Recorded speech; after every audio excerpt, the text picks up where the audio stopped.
Gebrakan 100 hari, Presiden Prabowo resmikan 37 proyek ketenagalistrikan nasional sebagai fondasi mengejar target pertumbuhan ekonomi 8%. Jakarta, 21 Januari 2025, pemerintahan baru di bawah kepemimpinan Presiden Prabowo Subianto tancap gas mempersiapkan pembangunan untuk mengejar target pertumbuhan ekonomi nasional 8%.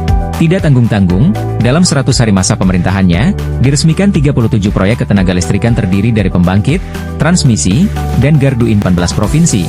Pada Senin 20 Januari di Pembangkit Listrik Tenaga Air, PLTA, Jati Gede, Sumedang, Jawa Barat. Langkah ini pun tercatat sebagai peresmian proyek ketenagalistrikan terbesar di dunia. Presiden Prabowo menekankan pentingnya penguatan sektor ketenagalistrikan sebagai bagian dari swasembada energi demi kesejahteraan rakyat.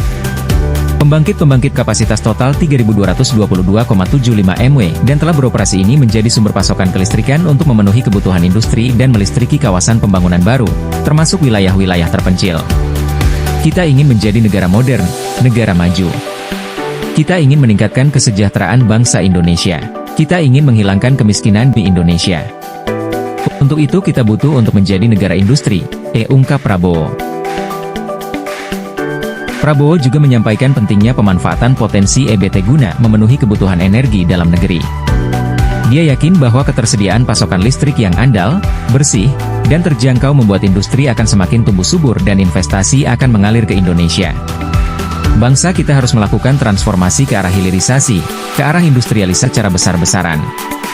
Kita akan mulai puluhan proyek-proyek besar tahun ini juga dengan kekuatan bangsa Indonesia sendiri, jelas Prabowo. Prabowo menambahkan, kita harus menjadi negara yang bisa mengolah sumber daya alam kita menjadi barang jadi, menjadi barang industri. Untuk itu, energi sangat vital. Dia juga menegaskan bahwa Indonesia mulai puluhan proyek-proyek besar tahun ini juga dengan kekuatan bangsa Indonesia sendiri. Presiden Prabowo optimistis target 8% akan tercapai melalui percepatan industrialisasi dan hilirisasi. Dengan kemampuan kita akan menuju ke swasembada energi dalam waktu yang tidak lama, diterang Prabowo. Sementara itu, Menteri Energi dan Sumber Daya Mineral, (ESDM), Bahlil Lahadalia mengatakan bahwa pengembangan infrastruktur ketenagalistrikan secara masif adalah kunci kesiapan pertumbuhan ekonomi 8%. Peresmian proyek ketenagalistrikan menjadi langkah nyata pemerintah untuk mencapai target tersebut. Dari 37 proyek tersebut, nilai investasinya 72 triliun rupiah.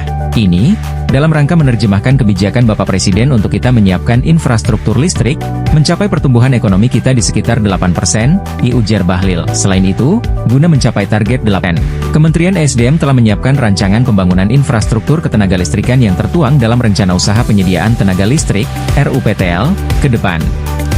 Bahlil juga mengatakan pentingnya membangun transmisi untuk menyalurkan listrik dari pembangkit-pembangkit EBT ke pusat-pusat demand. Ini dilakukan supaya konsumsi listrik per kapita melompat menjadi 6.400 kWh per kapita per tahun. Kita memang punya kekayaan sumber daya alam untuk pembangkit listrik tenaga matahari, air, angin, maupun yang lain-lain. Tapi problem kita sekarang adalah jaringan yang dulu dipasang tidak didesain untuk menjemput tempat-tempat di mana kita membangun pembangkit EBT.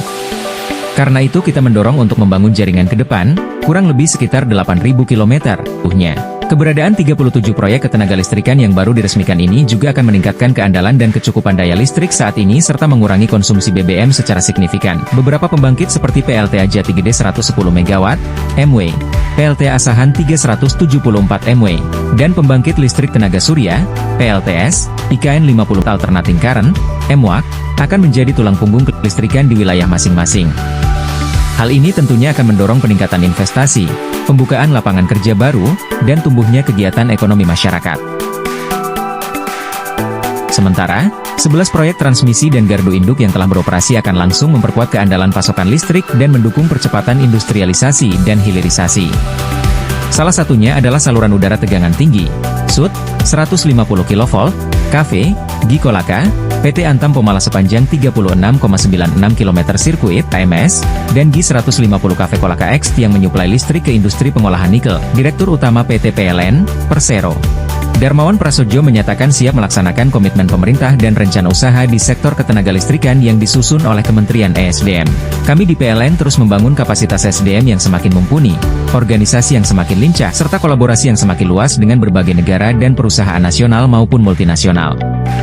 Sehingga PLN sebagai pengelola sektor kelistrikan nasional menjadi semakin kuat, keuangannya kian sehat, dan geraknya makin terengginas. Pungkas Darmawan. 37 proyek strategis ketenagalistrikan yang diresmikan oleh Presiden RI kali ini meliputi 26 pembangkit listrik dengan kapasitas 3.222,75 MW dan 11 jaringan transmisi, dan gardu induk sepanjang 739,71 kms dengan kapasitas 1.740 MV (MVA). Terima kasih sudah menonton.